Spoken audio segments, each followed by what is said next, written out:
Hello everyone, welcome back to our channel Gyaneshan classes. हमारे हिंदी का exam आ गया। अब हम लोग हिंदी की रॉकेट रिवीजन अपनी स्टार्ट करने लगे हैं, जिसमें सबसे पहले हम अपनी कविताएं करेंगे। पहली कविता हमारी साखी है, जो कबीरदास जी ने लिखी है। इसको शुरू करते हैं। ऐसी बाणी बोलिए मन का आपा खोई, अपना तन शीतल करे औरन को सुख होई। यानी कि हमें अपने मन का अहंकार त्याग कर ऐसी भाषा का इस्तेमाल करना चाहिए जिससे हम अपना तन मन तो शीतल करे ही करे, सुख स्वस्थ तो करे ही करे, और दूसरों को भी हम सुख दे।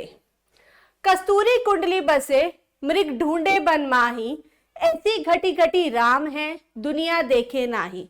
यानी कि यहाँ पे हिरण की बात कर रहे हैं, मृग की, कि उसकी कस्तूरी यानी कि जो खुशबू होती है वो उसकी नाभि में ही होती है, लेकिन वो क्या करता है, पूरे वन में ढूंढता रहता है उसको। ठीक है। जब मैं था तब हरि नहीं, अब हरि है मैं नहीं।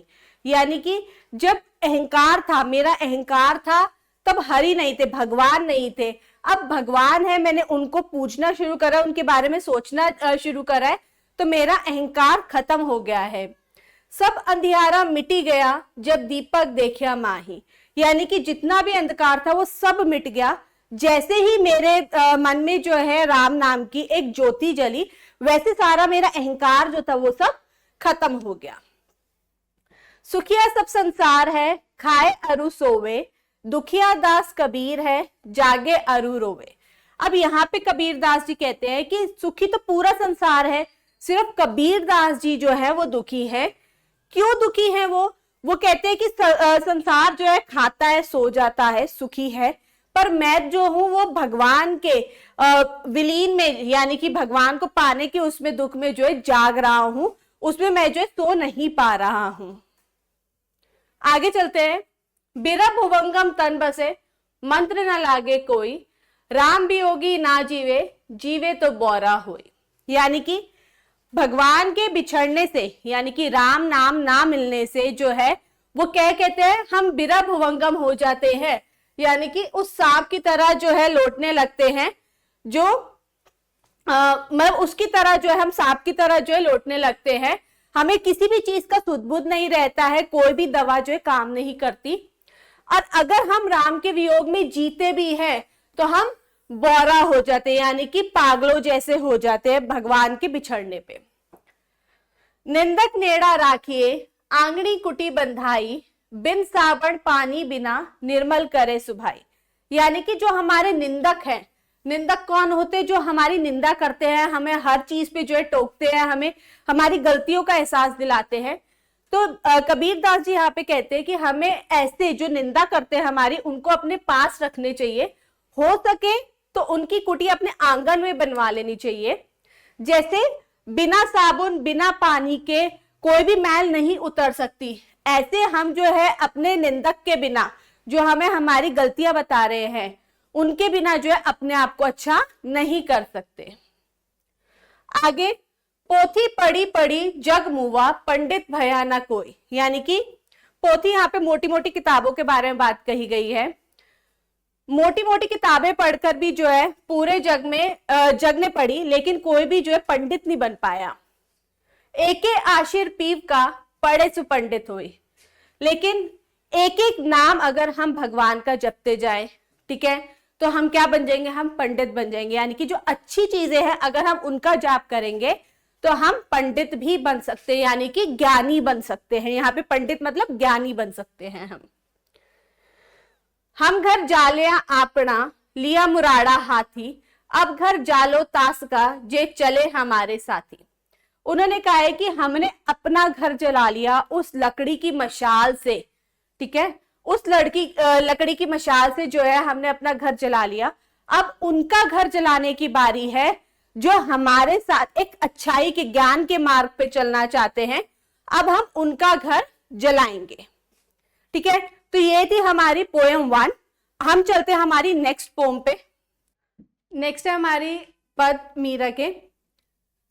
हरि आप हरो जनरी भी द्रौपदी री लाज राखी, आप बढ़ायो चीर। यानी कि भगवान से, ईश्वर से प्रार्थना करते हुए यहाँ पे मीरा कहती है कि हे कृष्ण, जैसे आपने द्रौपदी की लाज रखी, यानी कि आपने साड़ी का कपड़ा जो आप बढ़ाते चले गए, भक्त कारण रूपी रूप नरसिंह धरे आप शरीर, यानी कि अपने भक्त प्रहलाद के लिए आपने नरसिंह का रूप धारण कर लिया।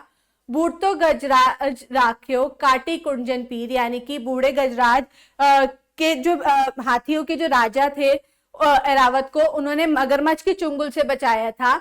ऐसे ही दासी मीरा कहती है कि हे कृष्ण आप मेरी भी पीड़ा हरो, ठीक है, मेरे भी दुखों को हरो। आगे है श्याम माने चाकर राखो जी, यानी कि यहाँ पे मीरा कह रही है कि मुझे अपना नौकर रख लो, मुझे चाकर रख लो। गिरधारी लाला माने चाकर रखो जी, यानी कि कृष्ण जी आप मुझे नौकर रख लो। चाकर रहस्यू बाग लगाएसू नित उठ दर्शन पाएसू, यानी कि चाकर बन करके मैं बाग में माली बनकर जो है काम करूंगी और आप सुबह रोज उठ के जो है आपके दर्शन करूंगी। वृंदावन री कुंज गली में गोविंद लीला गायसू, वृंदावन की जो छोटी छोटी गलियां हैं उनमें जाकर के मैं आपके नाम की जो है लीलाएं गाऊंगी। चाकरी में दर्शन पाएसू, यानी कि उन्होंने कहा है कि जो ये नौकरी करूंगी मैं उसमें मैं आपके दर्शन पा सकूंगी। सुमरन पाएसू खर्ची, यानी कि मैं उसमें जो है आपका सुमिरन करूंगी, हर टाइम जो है मैं आपका नाम जपूंगी। भाव भक्ति जागीरी पाएसू तीनों बाता सरती, यानी कि 3 बातों की यहाँ पे उन्होंने बात करी है मीरा जी ने। एक कि मेरे को चाकर रख लो, मैं रोज सुबह आपके दर्शन कर पाऊंगी। दूसरा वृंदावन की कुंज गलियों में जाकर जो है मैं आपकी लीलाओं के बारे में बताऊंगी। और तीसरा कि आप मुझे अगर चाकर रखते हो तो मैं आपका जो है सुमरन कर पाऊंगी, ठीक है। मोर मुगट पीतांबर सोहे गल वैजंती माला, सिर पे जो है मोर का मुकुट है, गले में वैजंती माला है। वृंदावन में धेनु चरावे मोहन मुरली वाला, यहाँ पे वो कृष्ण जी के बारे में बता रही है कि मोर वाला मुकुट है, गले में वैजंती माला है, गायों को चराते, धेनु चराते हैं वृंदावन में, मोहन मुरली वाला, यानी कि कृष्ण जी को बता रहे कि वो मुरली वाला है। ऊंचा ऊंचा महल बनाव बिच बिच राखू बारी, यानी कि बड़े बड़े महल बना करके बिच बिच रखू बारी, यानी कि खिड़कियां रखूंगी छोटी छोटी मैं। सावरिया रा दर्शन पाएसू पहर कुसुम्बी साड़ी, सावरिया यानी कि कृष्ण का दर्शन पाऊंगी एक कुसुम्बी साड़ी पहन के, सुंदर सी साड़ी पहन के। आधी रात प्रभु दर्शन दीजियो जमुना जी रे तीरे, यानी कि आधी रात को प्रभु मेरे को आप दर्शन देना। कहाँ पे दर्शन देने के लिए कह रही हैं वो? यमुना जी के तीर पे, ठीक है, यमुना नदी के किनारे कह रही हैं। मीरा रा प्रभु गिरधर नागर हिवड़ो घड़ो अधीरा, यानी कि मीरा जो है कृष्ण के दर्शन को बहुत व्याकुल है, वो चाहती है कि आके प्रभु जो है यानी कृष्ण जी जो है उनको अपने दर्शन दे, ठीक है। ये थी हमारी सेकेंड कविता। अब थर्ड है हमारी मनुष्यता, जो हमारे मैथिली शरण गुप्त जी ने लिखी है। इस पोएम को शुरू करते हैं। विचार लो कि मरते हो ना मृत्यु से डरो कभी, यानी कि ये चीज अपने गांठ बांध लो, विचार कर लो कि मृत्यु तो आना तय है, मरते हो ना यानी कि मृत्यु, ठीक है। इसलिए हमें कभी भी मृत्यु से डरना नहीं चाहिए। मरो परंतु यूं मरो कि याद जो करे सभी, यानी कि हमें ऐसी मृत्यु मरनी चाहिए कि हमारे जाने के बाद वो लोग याद कर सके हमारी मृत्यु को। हुई ना यो सुमृत्यु तो वृथा मरे वृथा जिए, यानी कि अगर ऐसी मृत्यु नहीं होती तो बेकार जीना है, बेकार मरना है। मरा नहीं वही कि जो जिया ना आपके लिए, यानी कि वो कभी मरा ही नहीं जो कभी आपके लिए जिया नहीं, यानी कि सिर्फ अपने अपने लिए नहीं सोचना, हमें दूसरों के लिए भी सोचना है। वही पशु प्रवृत्ति है कि आप ही चरे, वही मनुष्य है जो मनुष्य के लिए मरे। अब यहाँ पे मैथिली शरण गुप्त जी क्या कहते हैं कि वो पशु प्रवृत्ति पशु के समान है जो सिर्फ आप करता है, यानी कि मैं सिर्फ करता है, इसलिए वही मनुष्य है जो मनुष्य के लिए मरे। उसी उदार की कथा सरस्वती बखानती, उसी उदार से धरा कृतार्थ भाव मानती, यानी उसी इंसान जो कर सकता है, कृपा कर सकता है, उसी के बारे में जो है सब लोग बखान करते हैं, उसी के बारे में जो है इस पूरी धरा पे, यानी कि उसी पूरी धरती पे जो है उसका गुणगान होता है, उसका कृतार्थ होता है, उसके बारे में बात की जाती है। उसी उद्धार की सदा सजीव कीर्ति कूजती तथा उसी उद्धार को समस्त सृष्टि पूजती। उसी इंसान को जो इंसान के लिए मरता है, मनुष्य के काम आता है, दूसरों के काम आता है, उसी के लिए जो है उसी की बातें आगे जाकर भी होती है, उसी को जो है पूरी सृष्टि भी जो है पूजती है, उसी के बारे में बार बार गुणगान करती है। अखंड आत्म भाव जो असीम विश्व में भरे, वही मनुष्य जो मनुष्य के लिए भरे।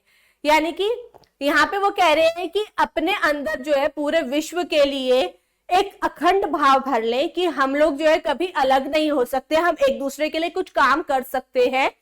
वही मनुष्य है जो मनुष्य के लिए मरे, यानी कि वही वो मनुष्य है जो दूसरे मनुष्य की सहायता करे या दूसरों के लिए कभी कुछ करे। सिद्धार्थ रंतिदेव ने दिया करस्त थाल भी, यानी कि सिद्धार्थ रंतिदेव की यहाँ पे बात कर रहे हैं कि जो भूखे थे रंतिदेव, उन्होंने अपने हाथ में पकड़े हुए जो खाने का थाली थी वो भी दे दिया। तथा दधीची ने दिया परार्थ अस्थि जाल भी, दधीची ने अपना अस्थि यानी कि अपनी हड्डियों का जाल भी दे दिया था। उनीशा क्षितिज में स्वमांस दान भी किया। उनीशा क्षितिज ने क्या करा था, अपने मांस का दान किया था। सहर्षवीर कर्ण ने शरीर चर्म भी दिया, यानी कि यहाँ पे कर्ण की बात कर रहे हैं कि उन्होंने खुशी खुशी अपने शरीर का मांस भी दे दिया। अनित्य देह के लिए अनादि जीव क्या डरे, वही मनुष्य जो मनुष्य के लिए मरे। यानी कि जो शरीर नश्वर है, खत्म हो जाना है शरीर, उसके लिए हमें क्या डरना चाहिए, वही मनुष्य है जो दूसरे मनुष्य की सहायता करे या मनुष्य के लिए मरे। सहानुभूति चाहिए, महाविभूति है यही, यानी कि हम सबको क्या चाहिए, सहानुभूति सब लोग मांगते हैं, ठीक है, यही तो सबसे बड़ी परेशानी है इस धरती पे।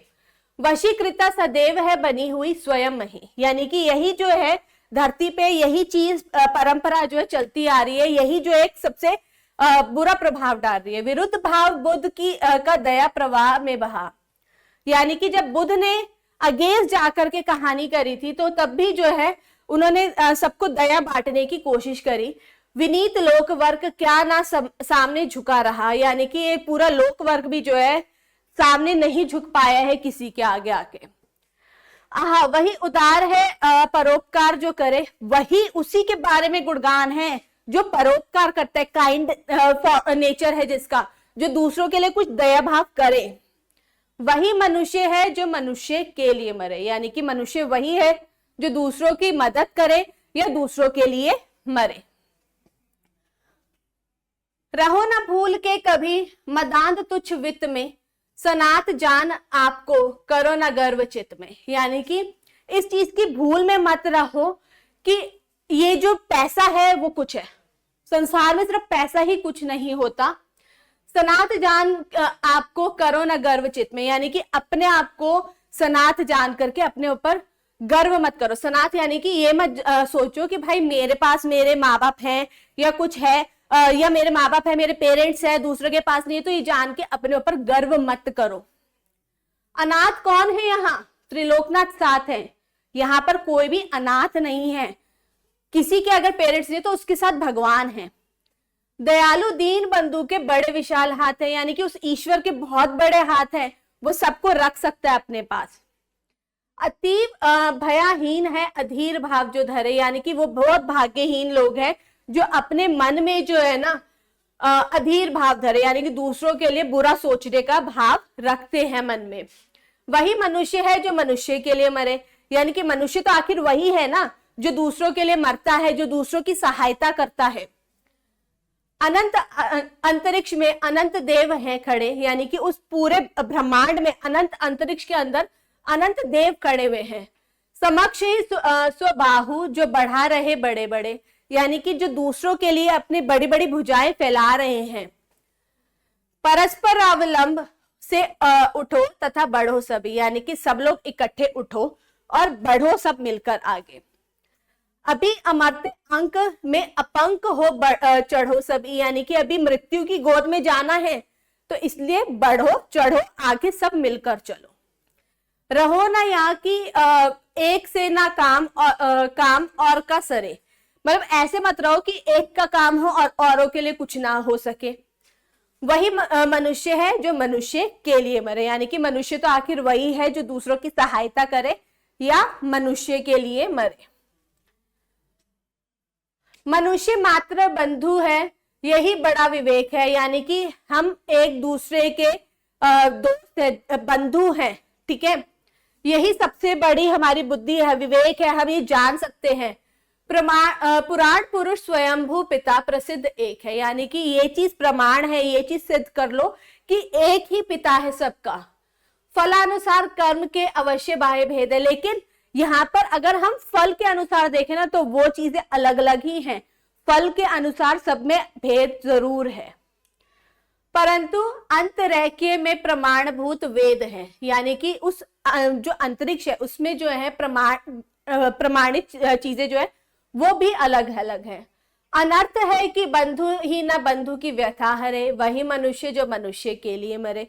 ये चीज अनर्थ है, ये चीज बेकार है कि हम जो है एक दूसरे की, बंधु ही बंधु की, यानी कि भाई ही भाई की व्यथा नहीं हर पा रहा, परेशानी नहीं झेल पा रहा, इसीलिए वही मनुष्य है जो मनुष्य के लिए मरे। चलो अभिष्ट मार्ग में सहर्ष खेलते हुए, विपत्ति विघ्न जो पड़े उन्हें ढकेलते हुए, यानी कि सब चलो एक अभिष्ट मार्ग पर, एक अच्छाई के मार्ग पर सब चलो और सब हंसते खेलते चलो। विपत्ति विघ्न जो भी चीजें आए रास्ते में उन सबको धकेलते हुए आगे चलो। घटे ना हेल मेल, हाँ बढ़े ना भिन्नता कभी, यानी कि कभी भी हम लोग का हेल मेल कम नहीं होना चाहिए, ठीक है, हेल मेल बढ़ना ही चाहिए, कभी हमारे बीच में जो है डिफरेंस नहीं आना चाहिए। अतर्क एक पंथ के सतर्क पंथ हो सभी, यानी कि एक पंथ के अलग अलग जो सतर्क पंथ यानी कि अच्छे पंथ जो है हो सभी। तभी समर्थ भाव है कि तारता हुआ तरे, यानी कि सब में भाव एक होना चाहिए कि सबको तारते हुए आगे बढ़ना चाहिए।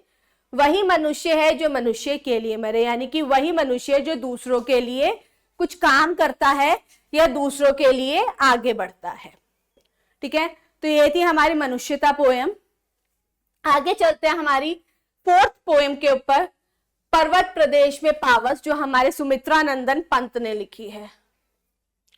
ओके, पावस ऋतु थी, पर्वत प्रदेश यानी कि बारिश का मौसम था, वर्षा ऋतु थी, पर्वत प्रदेश की कहानी है, पर्वत के एरिया की कहानी है। पल पल परिवर्तित प्रकृति वेश, यानी कि प्रकृति जो है अपना वेश बार बार बदल रही थी। मेखलाकार पर्वत अपार, मेखलाकार यानी कि बहुत सारे ऐसे करघनी के आकार के पर्वत खड़े थे। अपने सहस्त्र दृक् सुमन फाड़, अपने सहस्त्र मतलब हजार, बड़ी बड़ी आंखें फाड़कर देख रहे थे। अवलोक रहा है बार बार नीचे जल में निज महाकार, क्या देख रहे थे वो, जो नीचे जल में बहुत बड़ा महाकार यानी कि एक तालाब सा बन गया उसको देख रहे थे। जिसके चरणों में पलाताल दर्पण सा फैला है विशाल, वो जो तालाब था ना वो बहुत बड़ा फैल गया था और ऐसे था जैसे दर्पण हो, ठीक है। क्यों? क्योंकि यहाँ पर जो पर्वत है ना वो अपनी परछाई उसके अंदर देख पा रहा था।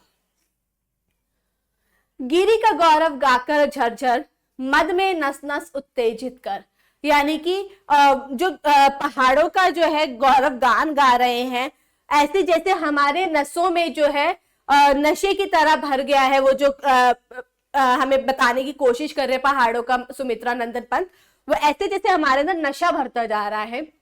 मोतियों की लड़ियों से सुंदर झरते हैं झाग भरे निर्जर, यानी कि मोती की तरह जो है झरने गिर रहे हैं, ऐसे जैसे झाग जो है नीचे आके बन गया उस तालाब में। गिरिवर के उर से उठ उठकर उच्च आकांक्षाओं से तरवर है, झांक रहे नीरव नभ पर अनिमेष अटल कुछ चिंता पर, यानी कि पहाड़ों का जो गुणगान है वो वृक्ष भी कर रहे हैं, क्योंकि वो चाहते हैं कि वो पहाड़ों से भी ऊंचे बढ़े, ठीक है। क्या वो देना चाह रहे हैं हमें यहाँ पे कि हमारी कुछ इच्छाएं हैं, उच्च आकांक्षाएं हैं जिनको हम पाना चाह रहे हैं, ठीक है। तो वो ऐसे लग रहे हैं जैसे आसमान को छू रहे हैं और जो हमारे पहाड़ हैं उनका गुणगान करने की कोशिश कर रहे हैं। वो ये बताने की कोशिश कर रहे हैं कि हमें हमेशा अपने जीवन में ऊपर उठते रहना चाहिए। आगे है उड़ गया अचानक लो भूधर, फड़का अपार पारत के पर। यानी कि जैसे अचानक से जो है सब कुछ उड़ गया, ठीक है, आसमान उड़ गया, सब कुछ, हमें कुछ भी दिखाई दे, सब कुछ उड़ गया, अचानक अपार पारत के पर। ऐसा लगा जैसे अचानक से जो है पहाड़ों के पर लग गए हैं, पेड़ों के भी पर लग गए, पहाड़ों के भी पर लग गए। रवशेष रह गए हैं निर्जर, है टूट पड़ा भू पर अब्बर। अब कुछ भी नहीं रहा, सिर्फ झरने की झरझर आवाज आ रही है, ठीक है। ऐसा लग रहा है जैसे आसमान जो धरती पर आकर गिर गया है। धस गए धरा में सब्बे शाल, यानी कि जो धरती है उस पर शाल के वृक्ष जो है वो ऐसे लग रहे धस गए हैं। उठ रहा धुआं जल गया ताल, और ऐसा लग रहा है जैसे धुआं उठ रहा है, चारों तरफ धुआं धुआं फैल गया है, ऐसा लग रहा है तालाब भी जल गया हो। यो जलद यान में विचर विचर था इंद्र खेलता इंद्रजाल। ऐसा लग रहा है जो बादल रूपी यान है उसमें जा करके जो है हमारा इंद्र भी जो है इंद्रजाल बिछा रहा है अपना, यानी कि दोबारा से जो है बारिश होने वाली है, ठीक है। नेक्स्ट पोम तो जो हमारे वीरेन डंगवाल जी ने लिखी है उस पे आते हैं हम। हमारी 5th पोम है ये। कंपनी बाग के मुहाने पर धर रखी गई है ये 1857 की तोप, इसकी होती है बड़ी संभाल, विरासत में मिले कंपनी बाग की तरह साल में चमकाई जाती है 2 बार। यानी कि एक कंपनी का बाग है, ठीक है, जो हमें अंग्रेजों के समय से विरासत में मिला है, ठीक है। वहां पे उसकी एंट्रेंस पे जो प्रवेश द्वार है उस पर एक तोप रखी गई है जिसकी बहुत संभाल करते हैं हम। क्यों करते हैं हम इसकी संभाल, ये क्वेश्चन पेपर में आता है।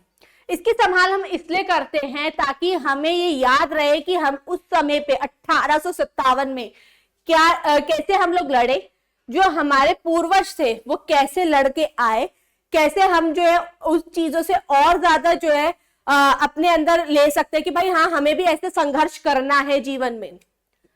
तो कंपनी बाग जैसे हम संभालते हैं वैसे ही हम इस तोप को भी संभाल के रखा हुआ है, क्योंकि विरासत में मिला है हमें ये, और साल में 2 बार चमकाई जाती है। यहाँ पे 2 बार से क्या मतलब है कि 26 जनवरी और 15 अगस्त को चमकाई जाती है। सुबह शाम आते हैं कंपनी बाग में बहुत से सैलानी, उन्हें बताती है यह तोप कि मैं बड़ी जबर उड़ा दिए थे मैंने अच्छे अच्छे सूरमाओं के धज्जे अपने जमाने में। यानी कि सुबह शाम जो है कंपनी बाग में बहुत सारे सैलानी आते हैं, बहुत सारे दर्शक आते हैं कंपनी बाग में घूमने, तो उन्हें ये तोप अपने बारे में क्या बता रही है, वो बताती है कि मैं बहुत जबरदस्त थी, मैंने अपने जमाने में, यानी कि वो जो 1857 का अंग्रेजों के समय का जमाना था उसमें मैंने बहुत अच्छे अच्छे सूरमाओं के धज्जे उड़ा दिए थे, यानी कि उनको उनके होश उड़ा दिए थे मैंने। मैं इतनी जबरदस्त थी कि मैं कुछ भी किसी को भी जो है मार सकती थी। अब तो बहरहाल छोटे बच्चों की सवारी से अगर यह फारिग हो तो उसके ऊपर बैठकर चिड़िया ही अक्सर करती हैं गपशप। अब अगर ये छोटे बच्चों की सवारी बन के रह गई है, अगर उससे फारिग हो तो ये क्या है, यहाँ पर आके चिड़ियां बैठ जाती हैं, वहां पे आके चिड़िया बैठ करके गपशप करने लगती, बातें करने लग जाती है। कभी कभी शैतानी में वे इसके भीतर भी घुस जाती है, खासकर गौरैया। कभी कभी वो शैतानियां करने लग जाती है और उस तोप के अंदर घुस जाती, जैसे छोटी छोटी गौरैया होती हैं वो उसके अंदर घुस जाती हैं। वे बताती है कि दरअसल कितनी भी बड़ी हो तोप, एक दिन तो होना ही है उसका मुंह बंद। यानी कि वो गौरैया उसके अंदर घुसकर क्या हमें एक चीज सिखाने की कोशिश कर रही है कि कोई कितना ही बड़ा, कितना विशाल, कितना शक्तिशाली क्यों ना हो, एक ना एक दिन तो उसका मुंह बंद हो ही जाता है, यानी कि उसकी आवाज दब ही जाती है। ठीक है, ये थी हमारी तोप पोएम कर चले हम फिदा, जो हमारे कैफी आजमी ने लिखी है। जब हमारा भारत और चीन का युद्ध चल रहा था तो उस समय हमारे मूवी के अंदर जो ये डाला गया सॉन्ग, तो ये क्या था, सॉन्ग ही है जो ये हमारी कविता दी हुई है हमारी बुक के अंदर। कर चले हम फिदा जानो तन साथियों, अब तुम्हारे हवाले वतन साथियों। यानी कि हम तो जा रहे हैं इस धरती से विदा लेकर, एक सैनिक दूसरे अपने पीछे सैनिकों से ही ये बात कर रहे हैं कि हम तो अपनी जान को इस धरती पे जो है फिदा करके जा रहे हैं, अब इस वतन को तुम्हारे हवाले हम छोड़कर जा रहे हैं साथियों। सांस थमती गई, नफ्स जमती गई, फिर भी बढ़ते कदम को ना रुकने दिया। यानी कि हमारी सांसें थम रही थी, ठीक है, हमारी नब्ज जम रही थी। क्यों जम रही थी? क्योंकि हिमालय की कहानी है, वहां इतनी ठंड थी कि हमारी नसें जम रही थी। फिर भी हमने अपने बढ़ते कदमों को नहीं रोका। कट गए सर हमारे तो कुछ गम नहीं, यानी कि हमारे तो सिर कट गए, हम शहीद हो गए हैं, हमें इस चीज का कोई गम नहीं है। फिर भी हमने सर हिमालय का हमने ना झुकने दिया। हमारे सिर कट गए, हम शहीद हो गए, लेकिन हमने अपने देश का सिर जो है झुकने नहीं दिया। मरते मरते रहा बकंपन साथियों, अब तुम्हारे हवाले वतन साथियों। यानी कि मरते मरते भी जो है अब हमें बाकी चीजों के बारे में आपको बताना है कि हम जा रहे हैं और ये वतन तुम्हारे हवाले हम छोड़कर जा रहे हैं। जिंदा रहने के मौसम बहुत है, मगर जान देने की रुत रोज आती नहीं। जिंदा रहने के लिए तो हमें बहुत अवसर मिलेंगे, लेकिन जान देने का मौका कभी कभी हमें मिलता है। हुस्न और इश्क दोनों को रुस्वा करे, वो जवानी जो खून में नहाती नहीं। यानी कि हुस्न और इश्क के लिए तो बहुत समय है, वो बहुत टाइम मिल जाएगा, लेकिन वो जवानी क्या है जो कभी खून से नहाई नहीं, यानी अपनी देश की रक्षा के लिए उसने जान नहीं दी। आज धरती बनी है दुल्हन साथियों, अब तुम्हारे हवाले वतन साथी हो। यहाँ पे वो क्यों बोल रहे हैं कि धरती दुल्हन बनी है? क्योंकि दुल्हन क्या होती है? लाल जोड़े में सजती है। उसी तरह आज सैनिकों के खून से हमारी धरती जो है लाल हो गई है। तो वो कह रहे हैं कि हम तो जा रहे हैं, लेकिन ये वतन अब तुम्हारे हवाले हम सौंप रहे हैं। राह कुर्बानियों की ना वीरान हो, तुम सजाते ही रहना नए काफिले। यानी कि जो हमारी कुर्बानियों के रास्ते हैं वो कभी भी खाली नहीं जाने चाहिए। तुम नए नए काफिले सजाते रहना, नए नए इस धरती के लिए, अपने देश के लिए जो है अपने प्राणों को न्यौछावर करना जब मौका मिले। फतेह का जश्न इस जश्न के बाद है, जिंदगी मौत से मिल रही है गले। यानी कि हमारी जो जीत है उसका जश्न इसके बाद मनाया जाएगा, क्योंकि अब तो हमारी जिंदगी जो है हमारी मौत से गले मिल रही है। क्यों कह रहे हैं वो कि यहाँ पे फतेह का जश्न मनाया जाना चाहिए, जीत का जश्न मनाया जाना चाहिए? क्योंकि हमने अपनी जान न्यौछावर करके इस धरती को बचाया है। बांध लो अपने सर से कफन साथी हो, अब तुम्हारे हवाले वतन साथियों। यानी कि अपने सिर से कफन बांध लो, क्योंकि तुम्हें भी जो है हमारी तरह इस धरती को बचाना है, अपने प्राणों को न्यौछावर करना है जरूरत पड़ने पे। अब ये वतन जो है तुम्हारे हवाले है, ठीक है। खींच दो अपने खून से जमीन पर लकीर, इस तरफ आने पाए ना रावण कोई। यानी कि अपने खून से धरती पे लकीरें खींच दो, अपने देश पे लकीरें खींच दो, ताकि कोई भी रावण जो है यानी कोई भी दुश्मन जो है इस धरती को ना देख पाए।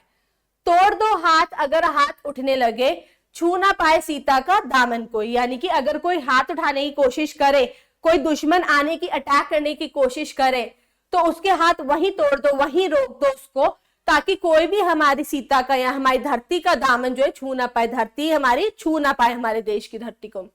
राम भी तुम ही लक्ष्मण साथी हो, अब तुम्हारे हवाले वतन साथी हो। यानी कि इस धरती के लिए राम भी तुम ही हो, तुम ही लक्ष्मण हो, और ये धरती अब तुम्हारे देश जो है तुम्हारे हवाले है, हम जा रहे हैं, अब तुमने इस देश की रक्षा करनी है। ये थी हमारी पोयम कर चले हम फिदा। अगला है आत्मत्राण, जो हमारे रविंद्रनाथ ठाकुर जी ने लिखी है। विपदाओं से मुझे बचाओ, ये मेरी प्रार्थना नहीं।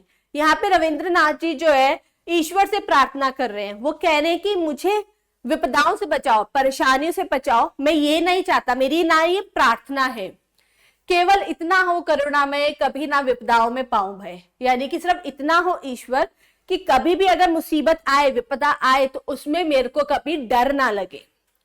दुख ताप से व्यथित चित्त को ना दो सांत्वना नहीं सही, पर इतना होवे करुणामय, दुख को मैं कर सकूं सदा जय। यानी कि जो ये दुख है, दुख ताप है, उससे मेरे जो चित्त है, जो मेरा मन है, मेरा दिल है, उसको सांत्वना मत दो, पर इतना कर दो करुणामय कि जब भी दुख आए उस पर मैं हमेशा सदा जय कर सकूं, हमेशा बोल सकूं कि मेरे साथ ईश्वर है। कोई कहीं सहायक ना मिले तो अपना बल पौरुष ना हिले। कोई सहायता ना भी करने वाला मिले ना, पर मेरा बल जो है, मेरा जो साहस है, वो कभी डगमगाना नहीं चाहिए।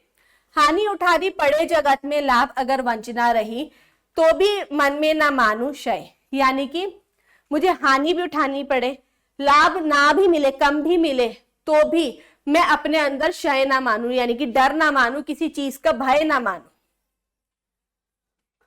मेरा त्राण करो अनुदिन, तुम यह मेरी प्रार्थना नहीं, बस इतना होवे करुणामय, तरने की हो शक्ति अनामय। यानी कि मेरे को हमेशा तुम सहानुभूति दो, ये मेरी प्रार्थना नहीं है, बस इतना हो जाए करुणामय कि मेरे पास इससे पार निकलने की बहुत सारी शक्ति मिल जाए मुझे। मेरा भार अगर लघु करके ना दो सांत्वना नहीं सही, यानी कि मेरा जो भार है, मेरा कष्ट जो है, उसको कम करके तुम मुझे सांत्वना मत दो, नहीं चाहिए मुझे, केवल इतना हो अनुनय, वहन कर सकूं इसको निर्भय। सिर्फ इतना हो जाए भगवान ईश्वर कि मैं इस जो मेरे ऊपर कष्ट है उसको मैं बिना डर के सहन कर सकूं। नत शिर होकर सुख के दिन में, तब मुख पहचानू छिन छिन में। यानी कि कभी सुख के भी दिन आए ना, तब भी मेरे अंदर अहंकार ना आए, मैं हमेशा अपना सिर झुकाऊं और तुम्हें हर कोने कोने में, हर सुख दुख में जो है पहचानूं। दुख रात्रि में करे वंचना मेरी, जिस दिन निखिल मही, उस दिन ऐसा होवे करुणा में, तुम पर ना करूं कभी संशय। यानी कि दुख की रात्रि जब आए और अगर मेरे साथ कोई सहायक ना मिले, मेरे को कोई सहायता करने वाला ना हो, तो भी मैं जो है ईश्वर आपकी करुणा पे, आपकी दया पे कभी भी कोई संशय ना कर सकूं, कोई आपके ऊपर शक ना कर सकूं। ये थी हमारी पोम्स। अब हम इन कविताओं के कुछ इंपॉर्टेंट क्वेश्चंस करेंगे जो मोस्ट इंपॉर्टेंटली आपके एग्जाम्स में रिपीटेड है, जो प्रीवियस ईयर से हमने लिए हैं। ठीक है, तो देखते हैं हमारे। पहला है कबीर की साखियों से। कबीर जी की साखियां जीवन के लिए अत्यंत उपयोगी है। प्रस्तुत पाठ में दी गई कबीर की साखियों से जिन जीवन मूल्यों की झलक मिलती है उनका उल्लेख कीजिए। या फिर क्वेश्चन ऐसे आ सकता है, कबीरदास की साखियों के मुख्य उद्देश्य स्पष्ट कीजिए। ठीक है, ये आपने देखे कि हमारे आए हैं, ये एग्जाम में क्वेश्चन आए हुए हैं। ठीक है, तो इसमें हम क्या लिख सकते हैं, मनुष्य को सदैव ऐसी वाणी बोलनी चाहिए जिससे बोलने और सुनने वाले दोनों को ही सुख और शीतलता मिले। मनुष्य को अहंकार का त्याग कर देना चाहिए, यानी कि अपना अहंकार छोड़ देना चाहिए। अपने आलोचकों को अपने आसपास रखना चाहिए ताकि वो हमारे आलोचक जो है हमें हमारी कमियां बता सके और हम उनको जो है अपने हिसाब से सही कर सके। ईश्वर प्राप्ति के लिए मनुष्य को उचित प्रयास करना चाहिए, जिसके लिए यह समझना आवश्यक है कि उसके वास कण कण में है, कि ईश्वर जो है हमारे पास हर जगह मौजूद है। ज्ञान प्राप्ति के लिए मोह माया का हमें त्याग करना जरूरी है। हमें हर चीज में जो है किसी मोह नहीं रखना चाहिए किसी भी चीज से। अगला क्वेश्चन, निंदक किसे कहा गया है, वह व्यक्ति के स्वभाव का परिष्करण किस तरह करता है। या फिर क्वेश्चन आता है, कबीर निंदक को अपने निकट रखने का परामर्श क्यों देते हैं। ठीक है, क्यों देते हैं कबीर जी, मैंने अभी आप लोगों को बताया कि वह व्यक्ति निंदक कौन है, जो वह व्यक्ति है जो अपने आसपास रहने वालों की स्वाभाविक कमियों को अनदेखा नहीं करता, वह उन कमियों की और व्यक्ति का बार बार ध्यान आकर्षित कराता है। उसकी इस आलोचना से व्यक्ति गलतियों और अपनी कमियों के प्रति सजग हो जाता है, यानी कि अपनी गलतियों को जो है पहचानने लग जाता है। वो क्या बार बार टोकता है, जिससे हम अपनी गलतियां पहचान सकते हैं और उन पे काम कर सकते हैं। ओके, वह उन्हें दूर करने या भगाने का प्रयास करता है और सुधार के लिए उन्मुख हो जाता है। यानी कि अगर हमें गलतियां पता चलेंगी तो हम अपनी गलतियों को पहचान के उनको ठीक करने की कोशिश कर सकेंगे। आत्म सुधार की भावना पनपते ही व्यक्ति धीरे धीरे अपने दुर्गुणों और कमियों से मुक्ति पा जाता है। यानी कि अपने अंदर सुधार करते करते हम क्या कर सकते हैं, अपनी कमियों पे सुधार लेके आ सकते हैं। ऐसा करने से व्यक्ति को कुछ खर्च ना भी करना पड़ता, कुछ खर्च भी नहीं करना पड़ता और उसका स्वभाव निर्मल हो जाता है। यानी कि कुछ पैसे भी नहीं लगते और अपने जो स्वभाव है, हमारा नेचर है, वो ठीक हो जाता है। इसी तरह निंदक को अपने पास रखने वाले का भी स्वभाव बदल जाता है। ठीक है, अगला क्वेश्चन हम देख रहे हैं, मन का आपा खोई से कबीर क्या कहना चाहते हैं, इससे क्या लाभ है। या फिर क्वेश्चन आता है, मन का आपा खोने का आशय बताना है हमें। ठीक है, तो मन का आपा खोई में कबीर जी अहंकार का त्याग कर ऐसी भाषा का प्रयोग करने को कह रहे हैं जिससे हमारा अपना तन मन तो स्वस्थ हो ही हो, हम दूसरों को भी सुख दे, हमें भी कोई कष्ट ना हो, दूसरों को भी कोई कष्ट ना हो।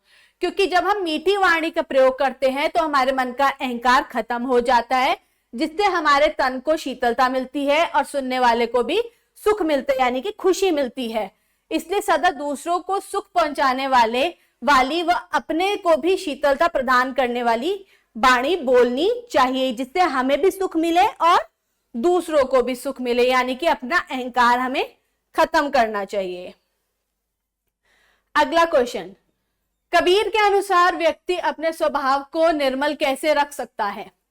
ठीक है, तो वो कबीर जी बताते हैं, अगर हमें अपने स्वभाव को निर्मल रखना है तो हमें अपने आसपास निंदक रखना पड़ेगा, यानी कि जो हमारी निंदा करे उन लोगों को हमें अपने आसपास रखना पड़ेगा, जिससे जो हमारी गलतियां बता सके और हम उन्हें सुधारने का प्रयास कर सके। उनके द्वारा दी गई निंदा को अगर हम हमारी गलतियां समझकर उन्हें दूर करेंगे तो हम एक अच्छे इंसान बन पाएंगे। ओके, अगला क्वेश्चन, कबीर के दोहों की प्रासंगिकता स्पष्ट कीजिए। ये भी बहुत बार आया है कि दोहों से हमें क्या शिक्षा मिलती है, कबीर जी के दोहों से क्या शिक्षा हमें मिल रही है। पहली चीज कि हमें मीठी वाणी बोलनी चाहिए, हमें विश्वास अपने ऊपर जो विश्वास रखना चाहिए, ईश्वर के प्रति मन में विश्वास होना चाहिए, अहंकार समाप्त करने का संदेश देते हैं। झूठे या पाखंड जो है उसका हमें विरोध करना चाहिए, झूठ का हमेशा। और हमें ये चीज माननी चाहिए कि ईश्वर एक है और सभी मनुष्य बराबर है। निंदक को पास रखना चाहिए। ये सारी चीजें जो है हमें कबीर समाज में रहने के लिए अच्छी शिक्षाओं की सूची देते हैं। कबीर के दोहों द्वारा दिए गए ऐसे मूल्यों द्वारा स्वस्थ समाज एवं समाज का विकास संभव है, यानी कि हमारे समाज का विकास हो सकता है। अगला क्वेश्चन पद से है, मीरा के पद। कवित्री मीरा ने अपने प्रभु से क्या प्रार्थना की है? प्रथम पद के आधार पर लिखिए, या फिर आ सकता है पहले पद में मीरा ने हरि से अपनी पीड़ा हरने की विनती किस प्रकार की है, या क्वेश्चन आ सकता है मीराबाई ने श्री कृष्ण से अपनी पीड़ा हरने की प्रार्थना किस तरह की है। ठीक है, तो यहाँ पे कवित्री मीरा अपने प्रभु कृष्ण से कहती है कि अपने भक्तों के सभी प्रकार के दुखों को हरने वाले हैं, अब दुखों का नाश करते हैं ईश्वर। उन्होंने उदाहरण देकर कहा है कि जिस तरह उन्होंने द्रौपदी की इज्जत बचाने के लिए साड़ी के कपड़े को बढ़ाते चले गए थे, उसी तरह उन्होंने अपने भक्त प्रहलाद को बचाने के लिए नरसिंह का शरीर धारण कर लिया था। और जिस तरह उन्होंने हाथियों के राजा भगवान इंद्र के वाहन ऐरावत हाथी को मगरमच्छ के चुंगल से बचाया था। ठीक है, उसी तरह वो कहती है कि अपने दासी यानी कि अपने भक्त के सारे दुखों को हर लो, दुखों का नाश कर दो। और साथ ही साथ मीरा ने प्रभु से लोगों की पीड़ा दूर करने के लिए प्रार्थना की है। अगला, तीनों बातें सरसी के माध्यम से कवित्री क्या कहना चाहती है, उसकी यह मनोकामना कैसे पूरी होती है। कृष्ण की चाकरी करने से मीरा को कौन कौन से 3 लाभ मिलेंगे। यहाँ पे मैंने आपको अभी 3 लाभ बताए थे पहले, कि पहली इच्छा थी उनकी कि कृष्ण के लिए बाग लगाकर वे नित्य प्रभु के दर्शन कर पाएंगी। दूसरा, ये इच्छा थी कि वृंदावन की गलियों में उनकी लीलाओं का यशोगान गुणगान कर पाएंगी। और तीसरी क्या थी उनकी इच्छा कि किसी प्रकार उन्हें कृष्ण की भक्ति मिल जाएगी। उन्होंने अपनी इन मनोकामनाओं की पूर्ति करने के लिए कृष्ण की अनन्य और भक्ति के माध्यम से पूरी करने की प्रार्थना की है। ओके, द्रौपदी री लाज राखी आप बढ़ायो चीर, कथन का भाव बताना है। ये भी क्वेश्चन आया हुआ है। द्रौपदी री लाज राखी, यानी कि यहाँ पे मैंने अभी आप लोगों को बताया कि कृष्ण ने द्रौपदी की लाज बचाने के लिए उनकी साड़ी का कपड़ा जो है बढ़ाते चले गए थे। उसी तरह उन्होंने बोला है कि जैसे उनको दुशासन के चीरहरण से बचाया, वैसे ही जो है आप मेरी भी लाज रखो, यानी कि संसार में सभी भक्तों की जितनी भी पीड़ाएं हैं उनको दूर करो। आगे चलते, क्वेश्चन मैं ऑलरेडी बता चुकी हूँ। ओके, नेक्स्ट है, मीरा ऊंचे ऊंचे महलों और बीच बीच में खिड़कियों की कल्पना क्यों करती है, या दूसरे पद में मीरा ने श्री कृष्ण के दर्शन पाने के लिए किस युक्ति का सहारा लिया है। यहाँ पे मैंने आप लोगों को बताया कि मीरा जो है ऊंचे ऊंचे महलों और बीच बीच में खिड़कियों रखने की कल्पना करती है। क्यों? क्योंकि वृंदावन में कृष्ण का भव्य और ऊंचा महल है।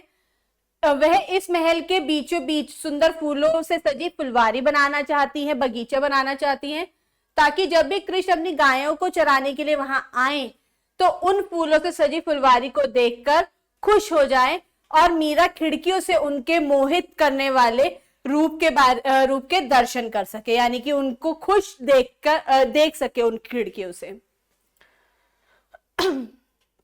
ओके, नेक्स्ट पोम के आगे हैं हमारे, कविता के आगे। मनुष्यता कविता का प्रतिपादन अपने शब्दों में लिखिए, या मनुष्यता कविता का मूल भाव अपने शब्दों में समझाइए। मनुष्यता कविता के माध्यम से कवि मैत्री शरण गुप्त मनुष्य मात्र के बंधुत्व को परिभाषित करते हुए कहते हैं कि हमें मनुष्यता के मार्ग पर चलने की सलाह देते हैं। उनके अनुसार जीना मरना उसी का सार्थक है जो दूसरों के लिए जीता मरता है, यानी दूसरों की सहायता करता है, वही जो है उसका जीवन सफल है। परोपकार, दयालुता और उदारता, ये 3 मानवीय गुण उन्होंने बताए हैं हमें कि हमें परोपकार होना चाहिए, दयालु होना चाहिए और उदार होना चाहिए। ठीक है, जो मानव जीवन को सार्थक बनाने में सक्षम है, मानव जीवन अच्छा बना सकते हैं। दूसरों का हित चिंतन भी अपने और अपनों के हित चिंतन की तरह महत्वपूर्ण होना चाहिए। केवल अपने लिए जीना पशु प्रवृत्ति है। मैंने अभी पोम कराते हुए भी, कविता कराते हुए भी समझाया है कि अगर सिर्फ हम अपने लिए जिएंगे तो वो हमें बताया है कवि ने कि हम कैसे हैं, पशु प्रवृत्ति के हो जाएंगे। तो हमें मनुष्य वही है जो सच्चे अर्थों में जो दूसरों की मदद करे। अगला है मनुष्यता कविता के आधार पर किन्हीं 3 मानवीय गुणों के बारे में लिखिए। अभी मैंने आप लोगों को बताया 3 मानवीय गुण जो है हमारे परोपकार, दयालुता और उदारता। इन 3 मानवीय गुणों के बारे में बताया है कि इसी से जो है हमारा जीवन सार्थक है, नहीं तो हमारा जीवन कैसा है, पशु प्रवृत्ति के समान है। ओके, अगला आ जाता है पर्वत प्रदेश में पावस कविता में पर्वत द्वारा अपना प्रतिबिंब तालाब में देखना पर्वत के किन मनोभावों को स्पष्ट करना चाहता है। वो क्या बता रहे हैं कि यहाँ पे पर्वत में मनुष्य की ही जैसी भावनाएं बताई हैं उन्होंने बताया कि तालाब या दर्पण का संकेत दे रहा है। क्यों? क्योंकि पर्वत जो है महसूस कर पा रहा है, अपने आप को जो है निहार पा रहा है उस तालाब के अंदर कि वो कितना बड़ा विशाल है, कितना बड़ा जो है अपना गौरवगान गा पा रहा है। ठीक है, अगला है पर्वत प्रदेश में पावस कविता में पर्वत की महानता का गुणगान कौन कर रहे हैं? ये मैंने बताया था, कौन कर रहे हैं? झरने, जो उनकी ध्वनि आ रही है, करतल ध्वनि जो बह रहे हैं निर्झर निर्झर, उनसे जो है प्रसन्नता आ रही है। ठीक है, खुशी देने वाली आवाजें आ रही हैं और ऐसा लगता है जैसे वो पर्वतों की महानता का गुणगान कर रहे हैं। अगला, पर्वत प्रदेश में पावस कविता में कवि ने झरनों के सौंदर्य को किस प्रकार दर्शाया है? पर्वत प्रदेश में पावस कविता में कवि ने झरनों के सौंदर्य का वर्णन करते हुए कहते हैं कि जब पहाड़ों पर से झरने बहते हैं तो वो झागदार होते हैं, मोतियों की लड़ियों की तरह होते हैं, कलकल की ध्वनि करते हैं जो हमारे नस को उत्तेजित कर देते हैं, यानी कि एक नशे की तरह हमारे नसों में भर जाता है। अगला, पर्वत प्रदेश में पावस कविता में धुआं कहाँ नजर आ रहा है? जैसे तेज बारिश के बाद जो है बहुत ज्यादा धुंध छा जाती है, ऐसा लगता है जैसे तालाब में आग लग गई है और धुआं धुआं जो है हो गया है। अगला तोप कविता का है। कंपनी बाग में रखी तोप क्या सीख देती है? कविता के आधार पर लिखना है। ये हमारा आया हुआ है ऑलरेडी पेपर्स में। कंपनी बाग में रखी तोप यह सीख देती है कि भविष्य में ऐसी कोई गलती नहीं करे जो हमने पहले की थी। भविष्य में कोई ऐसी कंपनी यहाँ पर पांव ना जमाने पाए, ठीक है, जिसके इरादे अच्छे ना हो या फिर वो तांडव यहाँ पे आके मचा सके, हमें कोई घाव दे सके, हमें वापस जो है कोई ना कोई परेशानी दे सके। और ये भी देती है, बताती है हमें तो कि जो हमारे पूर्वज है वो कब कहाँ और उनसे कैसे चूक हुई, वो सब चीजों के बारे में हमें ये बताती है। विरासत में मिली चीजों की बड़ी संभाल यानी देखभाल क्यों होती है? तोप कविता के आधार पर स्पष्ट कीजिए। क्यों होती है उनकी? क्योंकि ये हमारी धरोहर होती है, हमारे इतिहास के बारे में हमें बताती है। ऐतिहासिक धरोहर जो है यानी कि जो हमारे पूर्व ऐतिहासिक धरोहर भी है, साथ ही साथ हमारे पूर्वजों की महानता के बारे में भी हमें बताती है और ये याद दिलाती है कि फिर से कोई भी हम ऐसी गलती ना करें, कोई भी ऐसी और कोई आके हमारे ऊपर राज ना करे, यानी कि हमें गुलाम ना बनना पड़े। ओके, सर पर कफन बांधना किस और संकेत करता है? सर पर कफन बांधना क्या बताता है? कि मौत के लिए तैयार हो जाना। सैनिक अपने अंतिम पलों में कहता है देशवासियों से कि अपने सर पे कफन बांध लो, यानी कि जिस तरह हमने इस देश की रक्षा करी है, तुम भी इस देश की रक्षा करने के लिए तैयार हो जाओ। कर चले हम फिदा गीत में गीतकार ने नवयुवकों को क्या संदेश दिया है? देश की रक्षा करना सबसे बड़ा धर्म व कर्तव्य है। देश के मान के लिए सर कटवाने को भी तैयार रावण रूपी शत्रुओं का नाश करना है। अपने अंदर आत्मबल बढ़ाना है ताकि हम दुश्मनों से लड़ सकें। कर चले हम फिदा गीत में किस माध्यम से कवि क्या संदेश देना चाहते हैं? कि देश की रक्षा करना हमारा धर्म है, हमारा कर्तव्य है। मन में देश की रक्षा के लिए भाव होना जरूरी है, क्योंकि देश के मान के लिए हमें सर भी कटवाने पड़ जाए तो हमें हमेशा तैयार रहना चाहिए। किसी भी रावण रूपी शत्रु को यहाँ नहीं आने देना चाहिए। अपना हमें आत्मबल होना चाहिए, अपना आत्मबल बढ़ाना चाहिए हमें, ताकि दुश्मन की हर चाल का हम मुंह तोड़ जवाब दे सके। ठीक है, हमें अपनी देश की रक्षा उसी पवित्रता से करनी जैसे राम और लक्ष्मण ने सीता मैया की थी। ओके, कर चले हम फिदा गीत में राम भी तुम लक्ष्मण भी तुम माध्यम से कवि क्या कहना चाहते हैं? इससे क्या कहते हैं कि ये तो अपना कर्तव्य निभाना है कि देश के लिए हमें शहीद होना है, परंतु उसके बाद सीता यानी कि भारत की भूमि की रक्षा भी हमें राम और लक्ष्मण की तरह करनी है पवित्रता से। कर चले हम फिदा कवि में हमें क्या संदेश देता है? वही कि हमें देशभक्ति, हमारे आने वाली पीढ़ियों के मन में जो है देशभक्ति होनी चाहिए, देश प्रेम होना चाहिए। ठीक है, त्याग बलिदान की भावना होनी चाहिए। देश के शहीदों व सपूतों का उदाहरण देते हुए कहते हैं कि भारतवासी भी जो है अपने मन में साहस, बहादुरी, प्यार की भावना पैदा कर सके और अपने देश के लिए अपने प्राणों को निछावर करने का समय आए तो निछावर कर सके। कर चले हम फिदा कविता में जमीन में खून की रेखा खींचने का क्या तात्पर्य है और रावण शब्द किसके लिए प्रयुक्त किया गया है? ओके, यहाँ पे उन्होंने कहा है कि खून से जमीन पर लकीर खींच दो, जिसका मतलब है कि अपने देश को अपने दुश्मनों से बचाने के लिए पूरी तरह समर्पित हो जाओ। यानी कि यहाँ पे ये रेखा क्या बता रही है? हमें त्याग की इच्छा बता रही है। रावण शब्द जो है हमारे शत्रुओं के लिए बताया गया है। कविता का सार बताया गया है कि जिस प्रकार लक्ष्मण जी ने सीता माता की रक्षा के लिए एक रेखा खींची थी, उसी तरह हमें अपने स्वजनों के रूप में राष्ट्र की रक्षा के लिए हमेशा तत्पर रहना चाहिए, दुश्मनों से अपना मुकाबला करना चाहिए। आत्मत्राण कविता अन्य प्रार्थनाओं से किस प्रकार अलग है? क्योंकि यहाँ पे इस कविता में कवि जो है वो ईश्वर से कठिनाइयों को कम करने की प्रार्थना करते हैं। वो कहते हैं किस प्रकार की सहायता की मांग करते हैं, ऐसी ना किसी प्रकार की सहायता मांग रहे हैं। वो कहते हैं कि स्वयं जो है हमारे अंदर कठिन से कठिन परिस्थिति को सामना करना आना चाहिए। वो कहते हैं कि हम खुद ही लड़े, खुद ही अपनी चीजों को, अपनी गलतियों को सुधार सके, अपने दुखों से लड़ सके। स्वयं स्वस्थ रहकर वो धैर्यवान बनना चाहते हैं। केवल भलाई एवं ईश्वर की प्राप्ति धन्यवाद रखने में विश्वास रखते हैं, यानी कि अपने आप पे धैर्य होना चाहिए और ईश्वर में विश्वास रखना चाहिए हमें। आत्मत्राण कविता में कवि यह क्यों नहीं चाहता कि प्रभु उसकी विपत्तियों को दूर करे? आत्मत्राण कविता में कवि जानता है कि ईश्वर सर्वशक्तिमान है, यानी कि सबसे बड़ा है, सब कुछ है उसके। ईश्वर के पास पूरा सब कुछ सही करने का समर्थ है, लेकिन वह उनसे अपने जीवन की विपत्तियों को दूर करने के लिए नहीं कहता। वो कहता है कि मुझे निर्भय बना दो, मेरे अंदर आत्मविश्वास भर दो, संयम रख दो, मेरे विवेक दो, मुझे ऐसे गुणों की जो है वो मांग करते, ताकि जीवन में आने वाली जितनी भी कठिनाइयां हैं वो स्वयं उनका सामना कर सके। कवि किन परिस्थितियों में बल पौरुष बनाए रखने की कामना करता है? कि कोई भी विपदा आ जाए, कोई संकट आ जाए, या फिर कभी भी कोई भी मुसीबत आए, कोई भी दुख आए, ऐसे में उसकी शक्ति या पुरुषार्थ कम नहीं होना चाहिए। उसके अंदर आत्मविश्वास होना चाहिए, उसका बल पौरुष जो हमेशा बना रहे, यानी कि अपना बल आत्मविश्वास जो हमेशा बना रहे, कठिन परिस्थितियों का वो डटकर सामना कर सके।